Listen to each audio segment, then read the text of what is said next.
right there. That's good. Put your feet up on our back right there.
Good morning.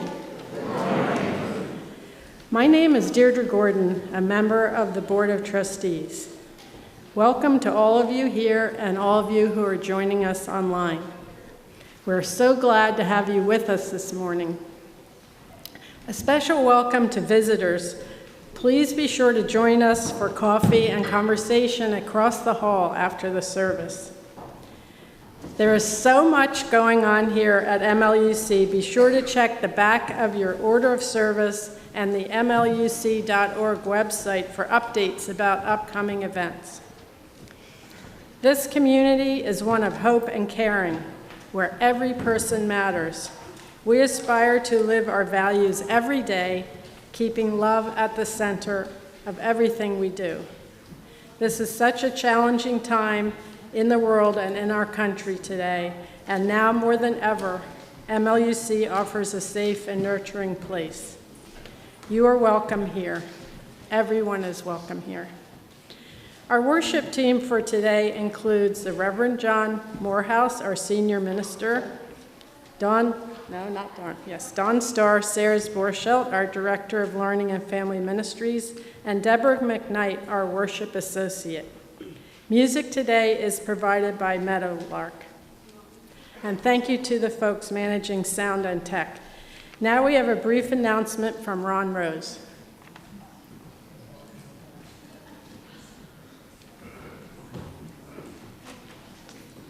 Good morning. Good morning. I know what you're thinking. You're thinking, gosh, Ron, I hope this is another announcement about the auction. And it is. It's upon us. It starts this Saturday night. And I just want to remind you of some things, but also give you a few points that you hadn't heard before. So it starts, the silent auction starts on November 1st, this Saturday. There's 75 items in the silent auction, something for everybody. And it works just like eBay. You bid something online, and you get an immediate email from Octria, that's our auction software, confirming your bid. And then if somebody bids over you, you get a notification that somebody's bid higher, so you have the opportunity to go back on and bid higher. I'd like to say that's your obligation to do so, but Valerie said I couldn't say that, so. All right, so there's something different this year. The potlucks are always very popular. People sign on for, they want to sign on for multiple potlucks, and there's rules about how you can do that. You have to wait a few days to go to the second one and so on. Last year we had 3 potluck dinners in the auction. This year we have 6. Some donors have stepped up, and that's providing 58 more seats in potlucks. So people will be able to sign on for more than one. And we think we'll have the supply to meet the demand. The live auction starts on November 8th, a week afterwards, because the silent lasts for a full week. And the dinners on that, in that auction tend to be more expensive because there's fewer numbers and they're bid competitively, and the donors supply everything as opposed to the potlucks where they only supply the entree. So, but there's still a lot of things on that, in that auction that we've added so that there's something for everybody on November 8th, because we want to get as many people there as possible. And the goal is not to beat last year's revenue, it's to beat last year's attendance. Not that last year was low, there were 120 people at the auction, but we want more people to come because it's a night for everybody. There's bidding, obviously, but there's the community event for everybody to enjoy each other's company, and it's a lot of fun. There's, besides the auction itself, there's door prizes that we're going to recognize the costumes at each table. And it's a community event, as I said. And actually, that bid number gets you into the auction. It's almost a full meal. There's enough appetizers that most people eat here, don't even bother eating dinner before they come. And there's also childcare, so that's all included. Wolfgang's going there saying there's alcohol too, so that's because he's the bartender. And like I said, there's childcare, so you don't have to hire a babysitter to attend the auction. The only thing we insist on is that you pick up your kids after the auction. Okay, so please buy bid number today or tomorrow or early this week, because we need to know how many people are coming so that we can figure out how to set up the room and also how much food to provide. You cannot buy a bid number at the door. You have to buy it online. If you want to know why, stop at the table and I'll explain to you. I don't want to take up any more time for this announcement. But it's very easy to do. You just go online to mluc.org, scroll down to the kaleidoscope icon, click on it, you go right to the auction page. It shows you how to fill out a form for a bid number. And also, while you're there, if you want to, there's at the top of the page, there's something to click on to view the catalog. The catalog's almost done. It'll be done by Thursday, but it'll give you an idea of what there is. So stop by our table. If you have any questions, we'll be out in the atrium, and I hope to see everybody on November 8th. It'll be a great time. Thanks.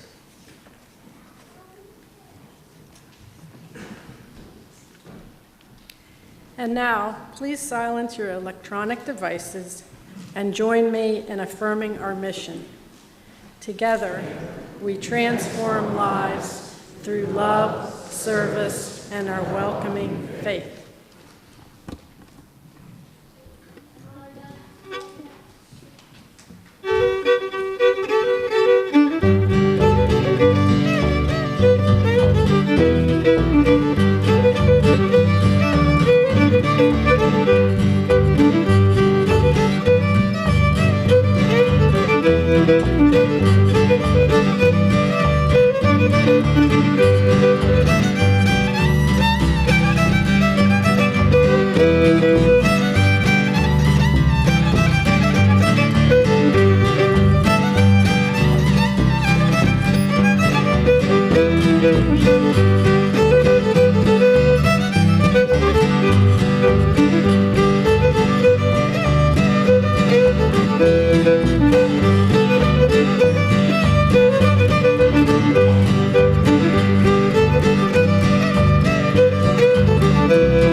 Chalice Lighting today is called Building the Possible, excuse me, by Reverend Scott Tayler, inspired by and with the use of the words of John Schaar. May this flame cast its light toward the coming days, reminding us that the future is not simply a place we are going, but a place we are creating. The path of new possibilities will not be found, but made. A new world is waiting to be built. May our time together light the way. Please stand now in body or spirit to sing hymn number 38, Morning Has Broken.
Once there was, and once there was not, a traveler who had traveled a very long way.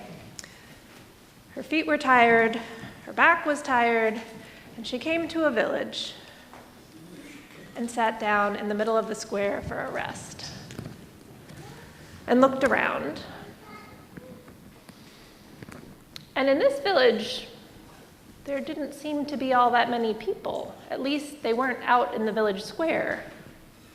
And she wondered what they were up to, and she started to see people sort of peeking around the corners of their edges and the edges of their doors and their windows, and they looked kind of scared. But finally, someone got up the courage to come out and say, "Hey, what are you doing here?" And the traveler said, "Well, I was traveling through and I just stopped for a rest." And they said, "Well, we don't have anything to feed you and we don't have any place for you to rest, so you should just move along." And the traveler thought about that. And she was tired and she was hungry, but she hadn't been expecting anybody to feed her or give her a bed, really. But she thought, maybe I know something that this village could use. And she felt around in her pocket and she pulled out a stone. And she showed it to the villager and she said, "Well, I realize you must be in really poor straits if you don't have anything to share. But I've got a stone and I know how to make stone soup. Would you like some stone soup?" And the villager sort of looked confused, like stone soup isn't a thing. Like, you can't make soup out of a stone. It wouldn't taste good at all. But the traveler said, "Oh, come on, I'm sure somebody has a pot of water." And the villager was like, "Well, okay, I guess that can't hurt anything," and brought up a pot of water. And the traveler popped the stone right in. Don't worry, it's been washed. Well, except for the part where I just bit it, but it'll get boiled later.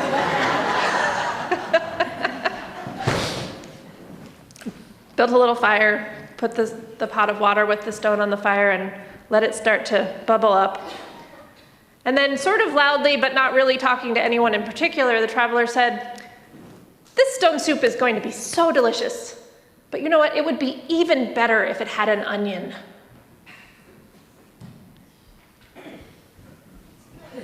And a little kid said, "Oh, I know where we keep the onions," and brought out an onion.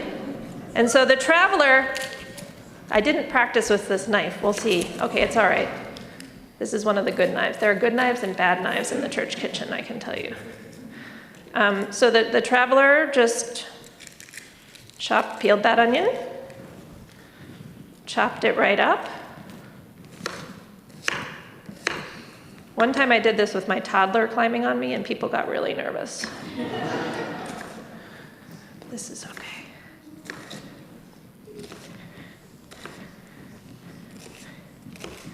Chop that onion up, put it right in the pot with the stone and the water, and let it start to boil again.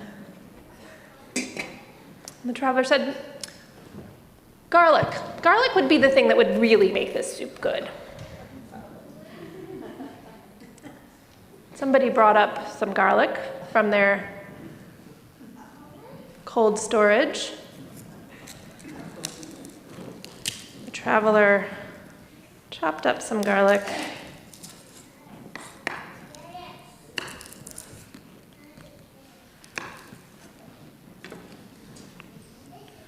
The traveler did not travel with garlic presses. Unsurprisingly, I don't travel with a garlic press either. Not even my brother-in-law, the chef, travels with a garlic press, as far as I know.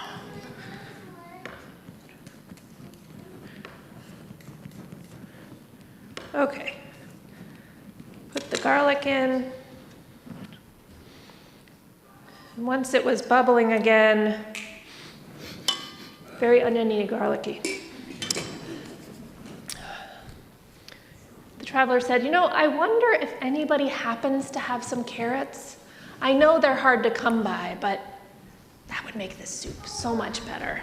A carrot, thank you. And she chopped the carrot right up.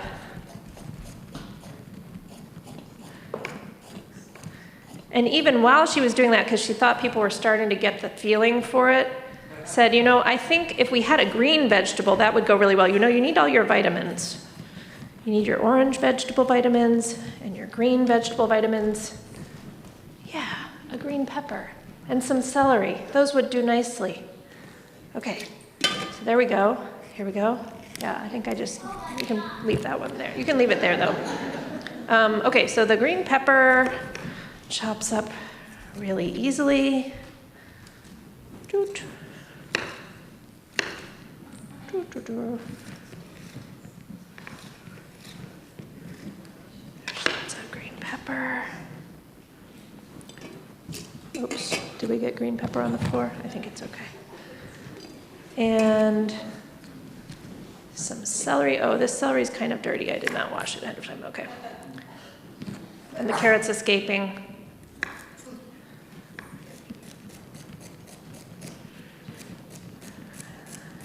And by this time, the villagers were kind of gathering around and started offering their own suggestions. Thank you, Baxter. Thank you. For things that might make the soup better. And somebody pulled out a can of tomatoes. Somebody pulled out a can of garbanzo beans.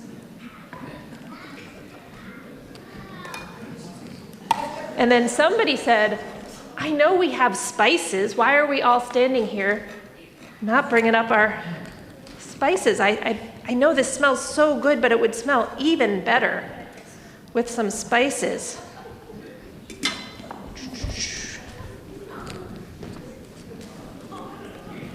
Thank you. All right, so I gotta get the chickpeas in there.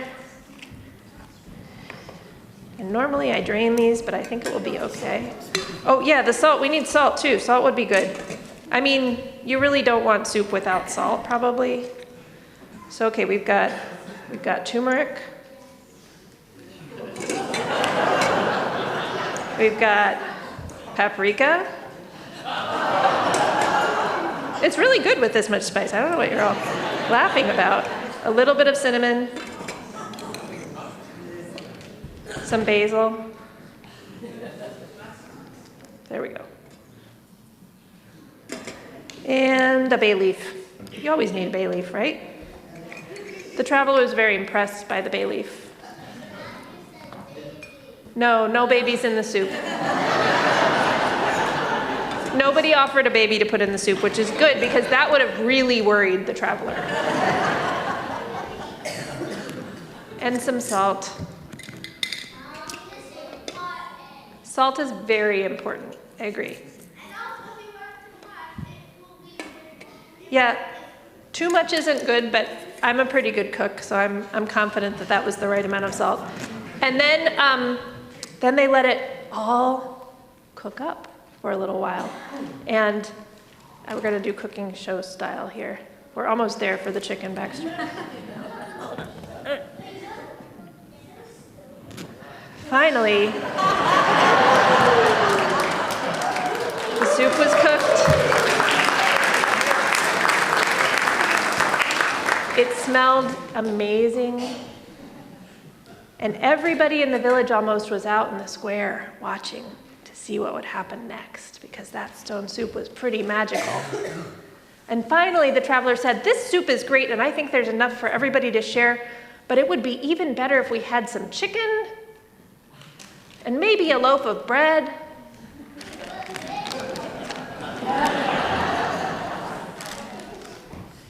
And maybe even something exciting to drink with it.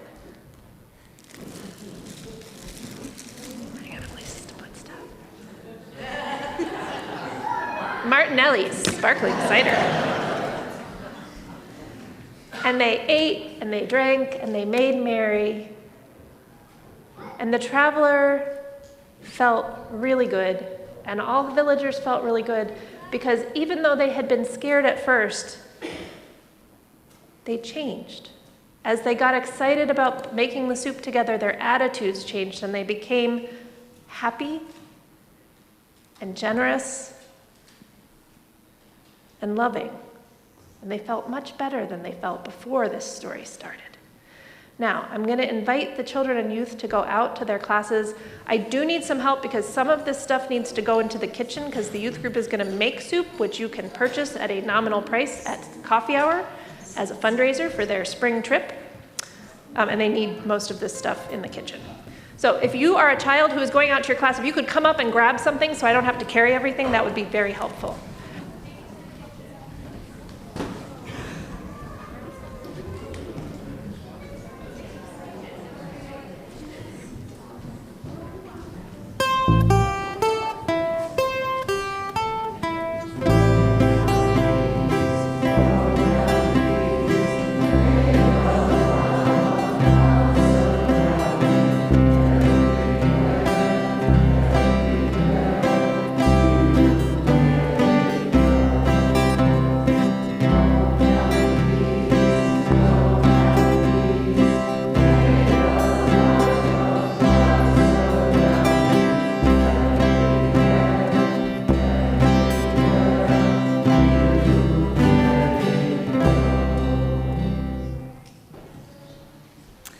Each month, we donate half of our collection to a worthy organization in need. The recipient of MLUC's offering outreach for October is TLC for the People. TLC for the People is a registered nonprofit organization whose mission is to provide services for the community by developing programs, shelters, outreach, and advocacy to enrich the lives of our community, to aid in eliminating homelessness and the inequities surrounding housing and other basic human needs. Their vision is to aid in promoting the overall well-being for our unhoused community. The funds will be used to support the Code Blue shelter and the expansion of services to transitional housing.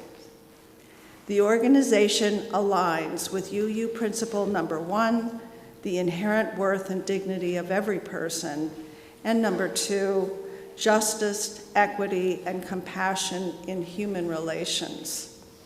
To make a cashless donation, whether watching remotely or from here in the sanctuary, please follow the instructions on the screen or on the back page of the order of service. The offering will now be gratefully received. Will the ushers please come forward?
At this time in the service, it is our custom to share personal joys and sorrows, expecting to be heard, accepted, and supported. As a community, we acknowledge each joy or sorrow by lighting a candle and saying together, "We hold you in our hearts." Let us light a candle for those of us with joys or sorrows too deep to say out loud at this time. We hold you in our hearts.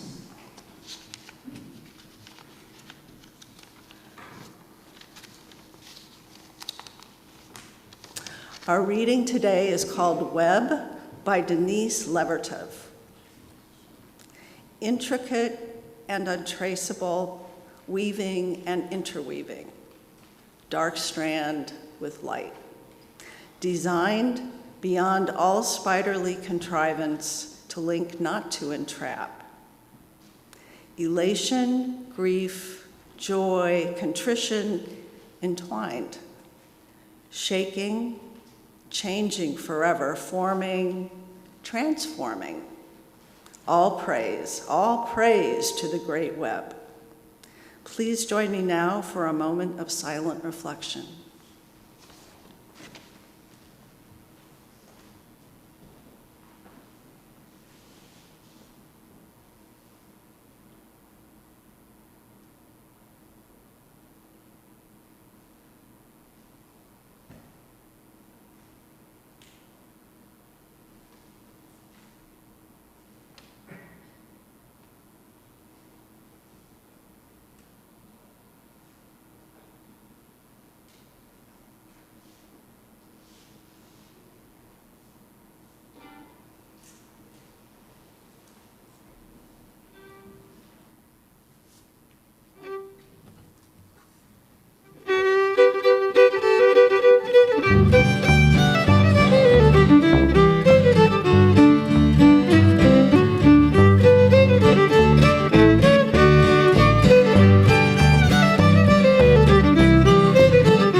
Thanks again to Meadowlark, and I don't know if all of you read that in the order of service, but all these songs were composed by Jansen here, so let's give him another round of applause.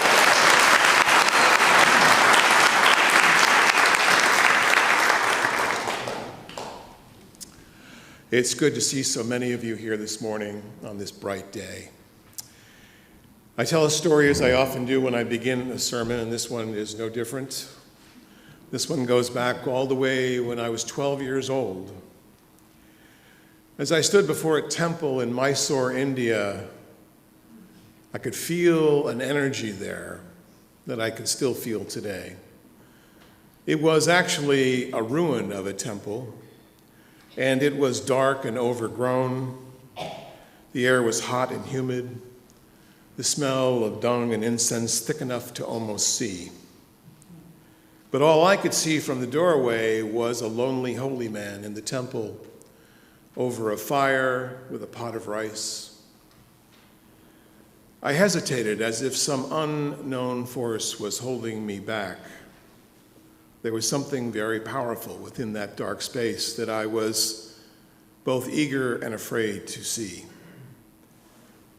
I swallowed my fear. I stepped over the threshold into the dark space, and it took a few moments for my eyes to adjust to the darkness of an unlit ruin. It was no longer the home of Brahmins and bulls, but monkeys and mangrove leaves. But the carvings were quite impressive, carvings of Shiva and Ganesh and Sita and Rama, all staring down on me. I walked past the holy man, who didn't even raise an eye as he was looking down on his cauldron making his rice, and I went into the next room of the ruined temple. And I knew before I entered there that I had been there before. And I went into the next room, which I also knew I had seen before. I started to race through the rooms, feeling this combination of both joy and sadness. I knew each room as I turned the corner.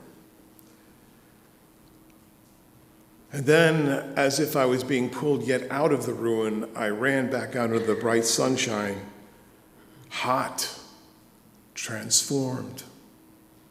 I ran up to my mother and I said, "I've been here before." "No, dear, you haven't." No, I'm sure I've been here before."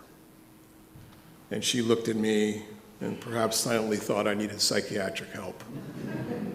And perhaps I did.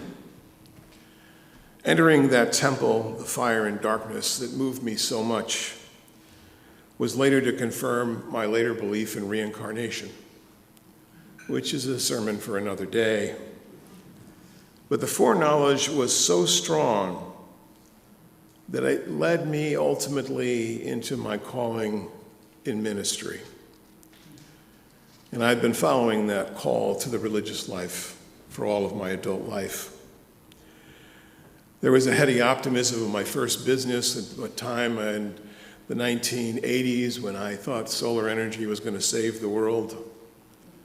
And I was in the Midwest starting a solar energy company, selling solar panels to pig farmers, pounding up and down the gravel roads, an evangelist for what I thought was the future. And I remember going into our first house, Francis and I in our first house, and that feeling of the craziness and the loveliness that was calling us to family. And then the worn marble of my first church. And then all the other churches.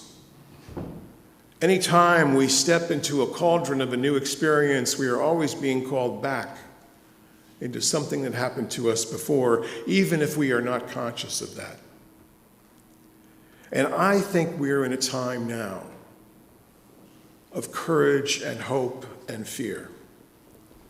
And the question that lies before us is whether we're going to be able to take the courage and the hope and turn it to something that we can live with to undo the fear. I've been blessed, as I'm sure all of you have, by those moments of great transformation, those cauldrons in our lives. I believe that our entire ministry here at MLUC could be summed up in the phrase, compassionate transformation. My calling as your minister in this developmental ministry we have together is to call us into a hope that we may not easily see right now.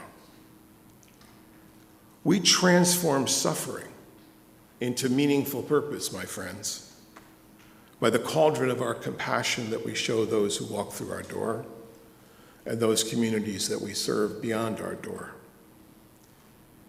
It's work. It takes time.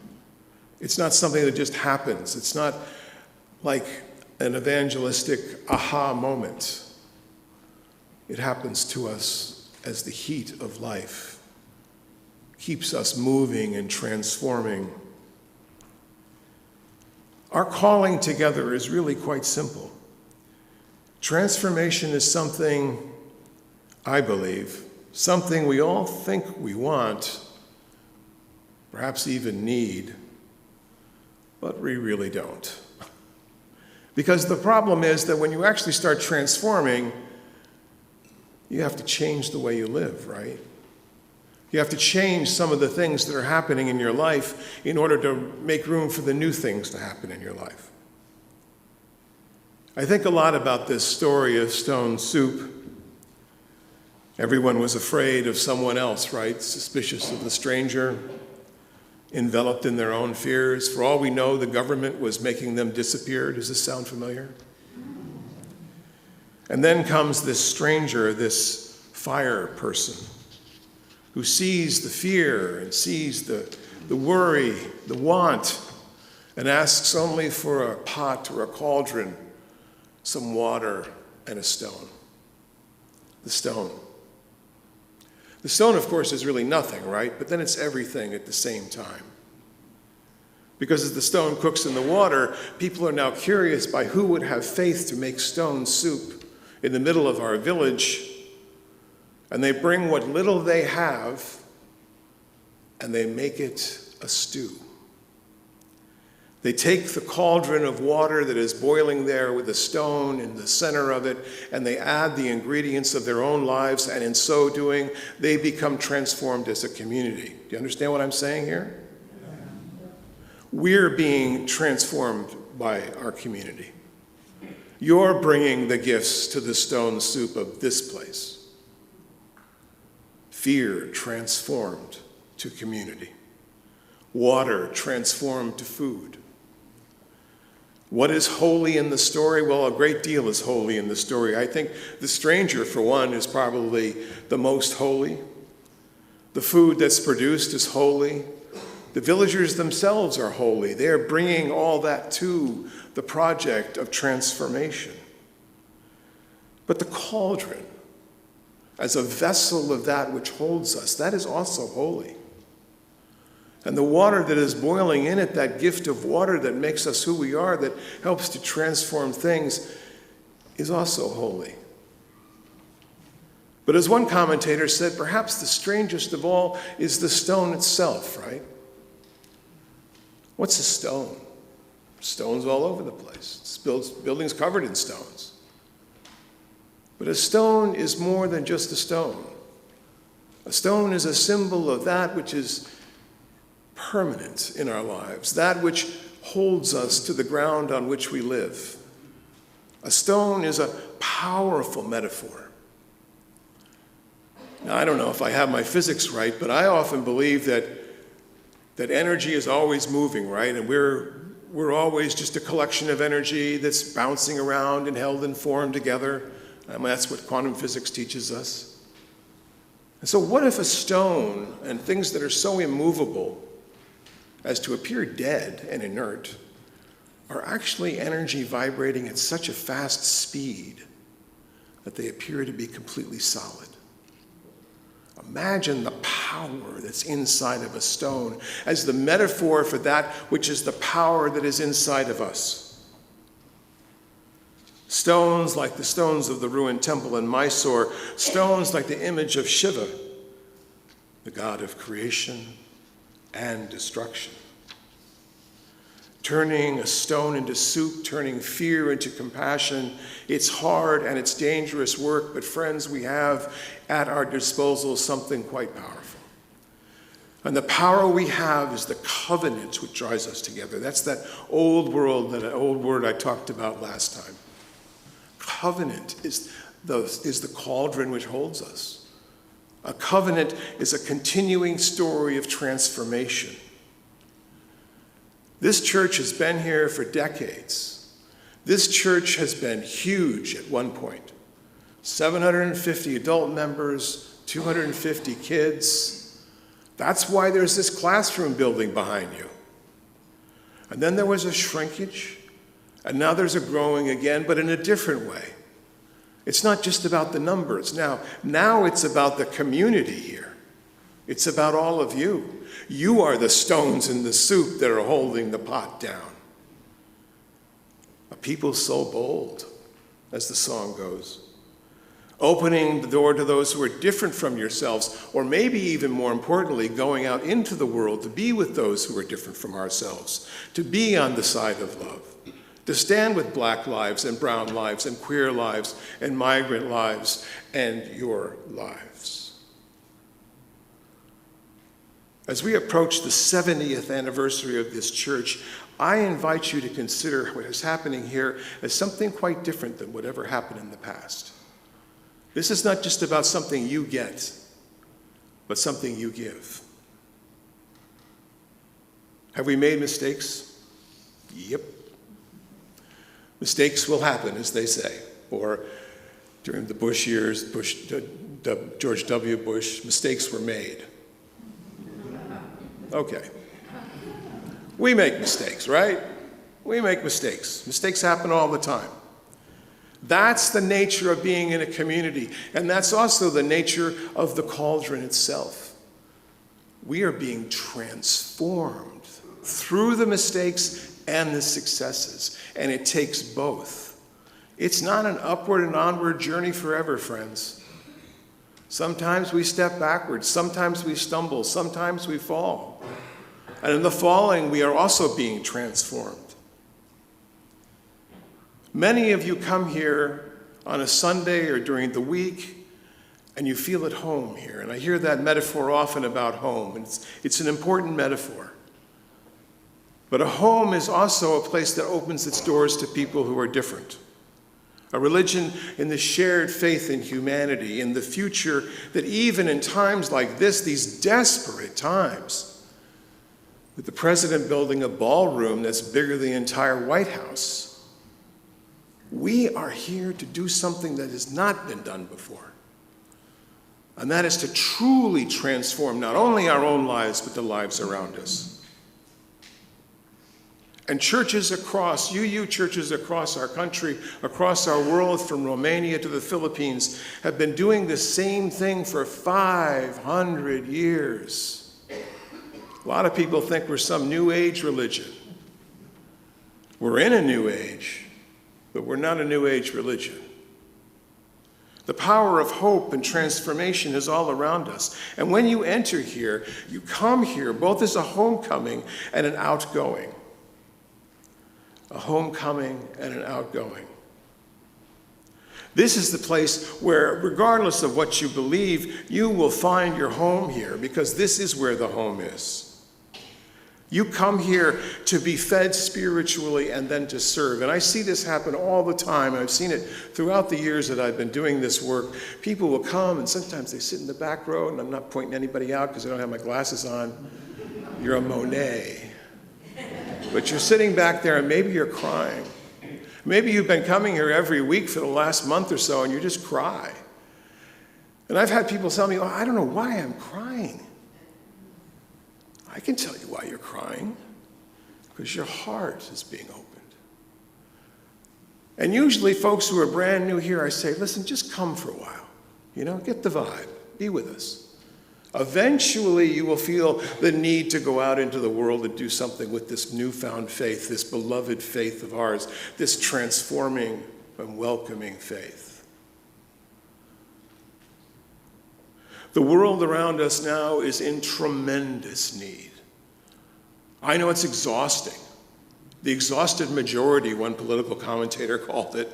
That's what we are. We're the exhausted majority. But remember that everyone in here comes here with their own story. And I always remember this when you are a newcomer here. And again, I'm not singling you out, but just letting you know that I see you. We see you. We know that you didn't just walk in here because you were bored on a Sunday. No? Right? You walked in here because you need something. Because someone here is facing a job loss, and someone here is parenting a difficult teenager, and someone here is facing a health crisis, and someone here is without a partner and faces life alone, and someone here is worried about their relationship, and someone here doesn't even know where to turn, right? The need is great. And the fire of compassion that is underneath the cauldron of this community is what helps to transform lives and actually really save lives. It's not hyperbole. Lives have been saved. It takes courage to do this. It takes courage in ways that perhaps we didn't really think we had. But I see you doing it all the time. I see people doing uncomfortable things. I see people showing up for a group that they have no idea what it's about.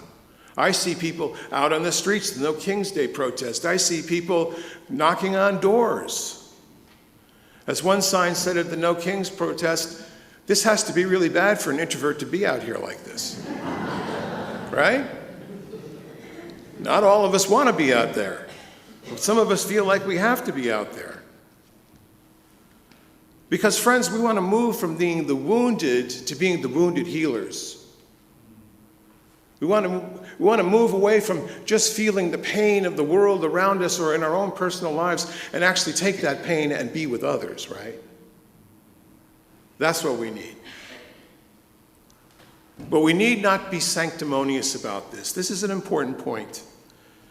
The Franciscan monk Richard Rohr put it this way. He said, anyone who is morally outraged, and we should all be morally outraged about now, right? Takes the higher ground. But in so doing, you may be putting the rest down.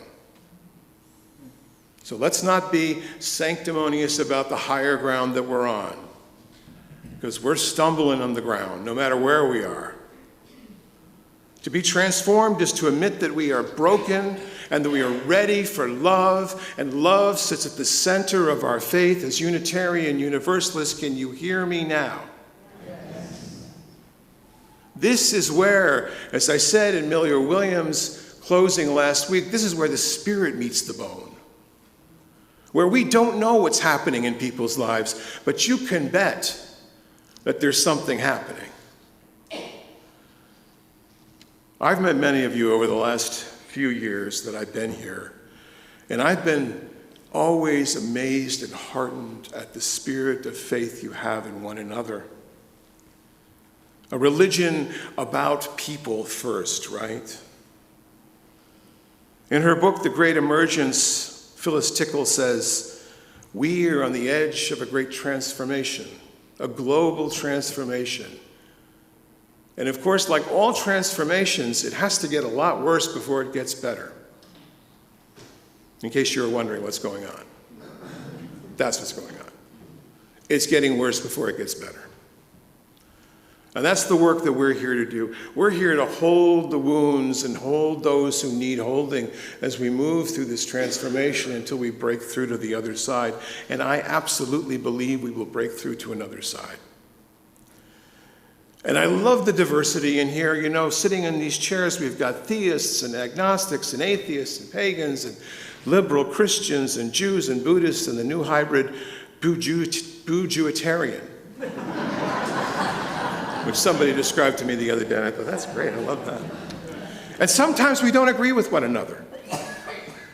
Some people say, hey, you know, I really don't, you know, you talked about the word God the other day. Freaked me out. Somebody said, well, you know, I don't think you talk about God enough. Some people don't like Christianity because they think it's all morally corrupt. And there's a big difference in Christianity, by the way. That's a big tent. You got people like Reverend Jim Wallace at the Sojourners, who's doing amazing work for peace and justice in the world, and then you got the Westboro Baptist Church. It's pretty sure that everyone in this room is going to hell. The point is that what makes us a people, what makes us a community, what is the cauldron of transformation, is that we learn to work alongside people who are different than us. There's a philosophy out there called agonistic respect. Agonistic respect, not agnostic respect. Agonistic as in agony. To be able to work alongside someone who has very different views than you. That's the agonistic part. The respect is you're still working alongside that person. And that's the work we're going to need to do. That's the work that will be about the symbols that change us from who we are. Commentators are saying it's less and less about the words we speak or the words we write. It's more about the images that we have, which is why there's a rainbow flag in front of this church. There's a rainbow flag when you walk in the front door. That's why you see images on a screen. That's why we see people coming in different ways. I'm very proud that on November 15th, Chester County PFLAG will be hosting a fundraiser here, and it's a drag show. A drag show in a Unitarian Universalist church. Yeah. Now we're on to something different. You hear what I'm saying? Let me close. It's a story I heard not long ago from a colleague of mine. He remembers being as a chaplain in a busy emergency room in Boston, as a matter of fact, and people in the different bays, and you know, those places are crazy. If you even get inside, you're waiting for a doctor or a nurse. You know, you've got this, you may not even have a gown on. I don't know what you have on, these little curtain cubicles, and you can hear people moaning and people, where, I need to see someone, and everyone's shouting, and it's terrible. And it's all this suffering around them. And then he said, until they brought this little boy in on a stretcher, code blue. And all these doctors and nurses just descended on that little body, trying to bring it back to life, to get him to breathe again. The parents are crying. All the rest of the room is quiet. The big emergency room quiet. And after trying so hard, they were unable to bring him back. The parents and his body were wheeled to another part of the hospital, and you could still hear the silence. And the chaplain said, I was in there, and this young doctor sort of kind of shook his head and went to the next bay where there was a woman who had been in a lot of pain, an older woman, and she looked at him and she said, you did all you could do. Why don't you take a few minutes before you see to me? That, friends, is space transformed through suffering to love. That's the cauldron of compassionate transformation. Little did I know as a boy I would spend the rest of my life being transformed by that experience in India. I have never returned to India, but in many ways I never left. What I believe I have now, with the many lives I think I still have yet to live, this one is the most important, and it should be because it's the one I'm living. This work, this calling, this transformation, this leadership among you, people of leaders, this is the transformation we are about. These words from Joseph Campbell. When we quit thinking primarily about ourselves and our own self-preservation, we undergo a truly heroic transformation of consciousness. That's what we want to see, a heroic transformation of consciousness. So may it be, and amen. We're going to sing just once the beautiful prayer that was put to music, number 123, Spirit of Life. Please rise in body or spirit.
These words from Rilke.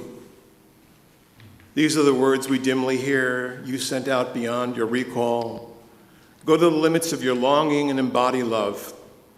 Flare up like a flame and make big shadows that you can move in, and let everything happen to you, beauty and the terror, just keep going. No feeling is final. Don't let yourself lose love. Nearby is the country they call life. You will know it by its seriousness and by its laughter. Give me your hand. Go in peace, friends, for the service truly begins, but let us be seated and listen to the postlude. Thank you.